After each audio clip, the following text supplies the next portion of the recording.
People around the country and in the nearby towns muttered a great deal among themselves, but said very little to the outer world. They had talked about dying and half-deserted Innsmouth for nearly a century, and nothing new could be wilder or more hideous than what they had whispered and hinted years before. Many things had taught them secretiveness, and there was now no need to exert pressure on them. Besides, they really knew very little, for wide salt marshes, desolate and unpeopled, keep neighbors off from Innsmouth on the landward side. But at last, I'm going to defy the ban on speech about this thing.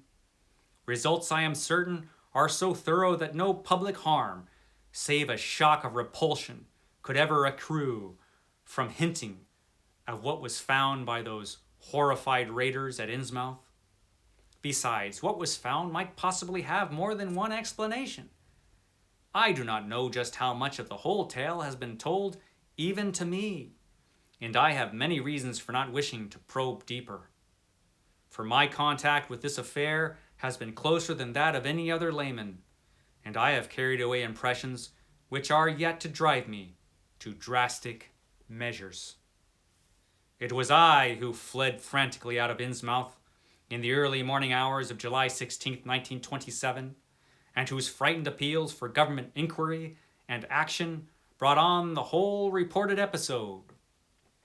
I was willing enough to stay mute while the affair was fresh and uncertain, but now that it is an old story, with public interest and curiosity gone, I have an odd craving to whisper about those few frightful hours in that ill-rumored and evilly shadowed seaport of death and blasphemous abnormality. The mere telling helps me to restore confidence in my own faculties, to reassure myself that I was not simply the first to succumb to a contagious nightmare hallucination. It helps me too in making up my mind regarding a certain terrible step which lies ahead of me. The shadow over Innsmouth. Today's Mythos Monday. Welcome, my friends, to stately Vaughan Manor, and today's Mythos Monday, where we will be talking about the shadow over Innsmouth, one of H.P. Lovecraft's most terrifying stories. This story is about Robert Olmsted, and Robert Olmsted is the narrator of this story, and he travels to the strange seaport town of Innsmouth. He's on a tour of New England, doing antiquarian research, when he hears about Innsmouth, the small, strange seaport town at neighboring Newburyport.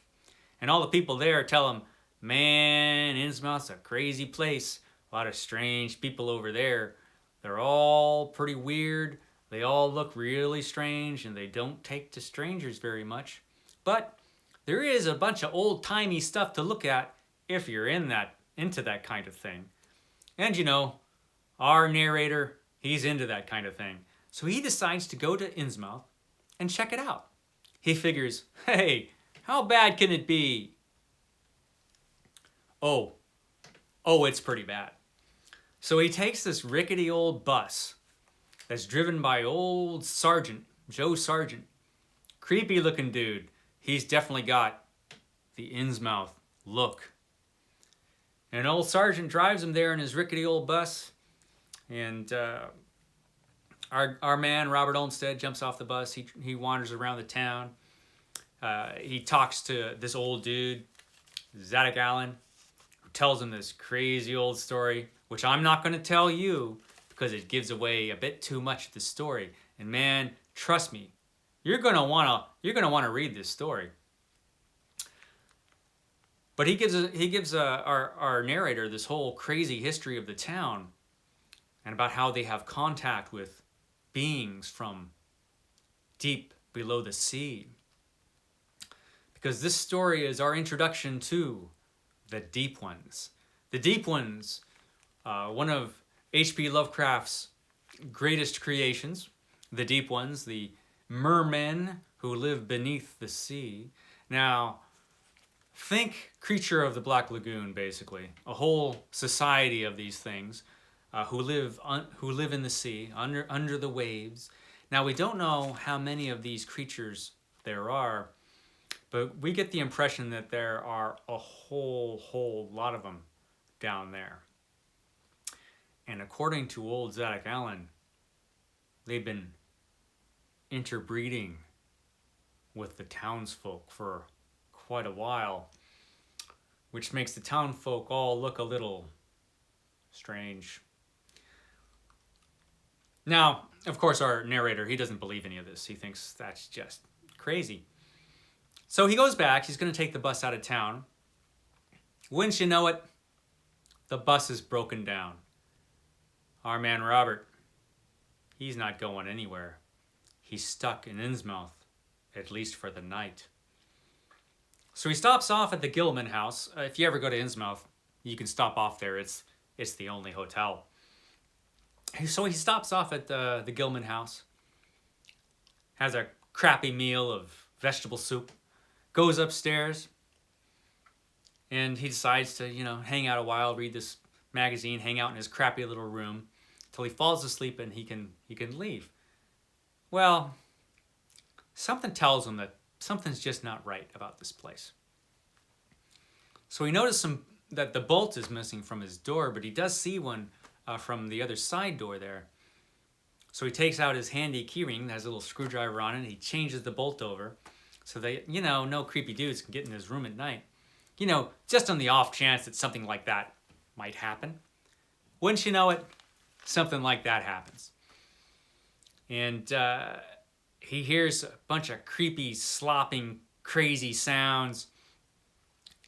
Bunch of banging on his door. Creatures are trying to get in there. We're just going to assume they're creatures because by now we figure everything we've heard about this town, oh, it's true.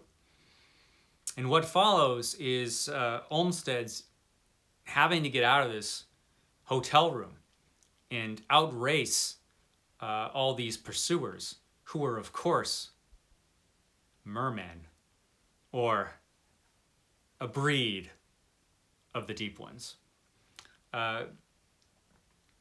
And that's what we get. We get what is essentially a pretty great action scene as Robert Olmsted has to go out his window through the roof of the neighboring building and through the town and escape. So this story, which I've given you the bare bones of, I'm not going to tell. I wish I could tell you the ending because the ending of this story is fantastic. This could have one of my very favorite endings ever. In fact, this has my favorite, as far as how the ending goes, the final sentence of this story is beautiful and amazing and perfect. This story ends perfectly.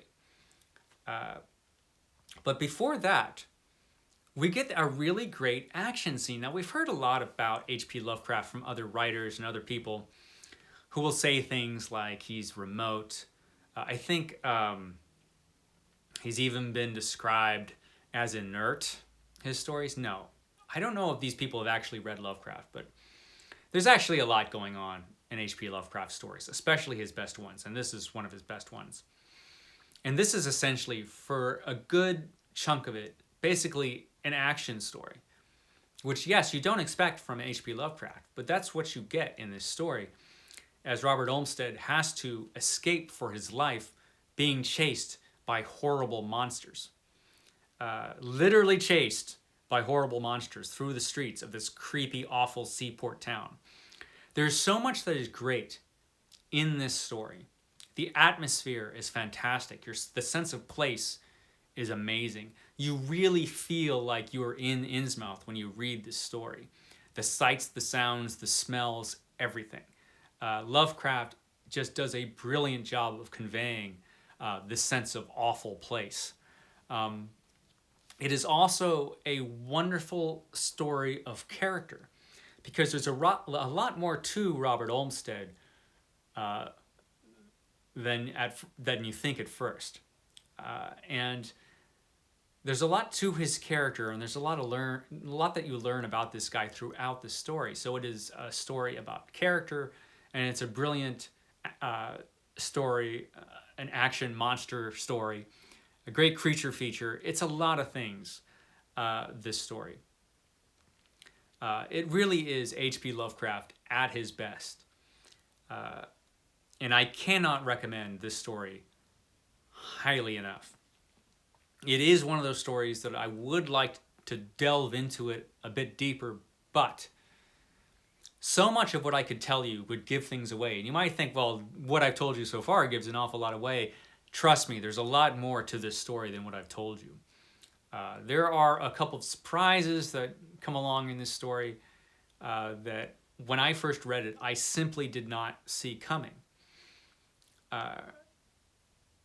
The creatures that H.P. Lovecraft has come up with in this story are brilliantly realized. And at this point in his career, he is really kind of going in deep to his examination of these monsters, and his examination of people at the same time. And he's kind of asking questions at this point in his career. What's really the difference between people and the monsters that he's describing in the pages of his stories? How close are we? Are we really any different? Are we really any better than the creatures that he's talking about? These horrifying monsters. So there's a lot of interesting stuff that Lovecraft is delving into at this portion of his career. I mean, the whole line from Call of Cthulhu through At the Mountains of Madness and Whisper in the Darkness and through this story. I mean, it's just a series of stories, the Cthulhu Mythos, where he's really delving into those questions. And it is fascinating. So yeah, The Shadow over Innsmouth. What a great story, man. It is fantastic. That is your Mythos Monday for today. So, yeah, do yourself a favor and grab your copy of H.P. Lovecraft, take a journey to Innsmouth, and read this fantastic story for yourself. And man, that ending, it's awesome. So, thank you for joining me once again. Join me next week when we take a journey to the witch house and have some dreams in the witch house. All right, my friends, I will see you next time here at Stately Vaughan Manor.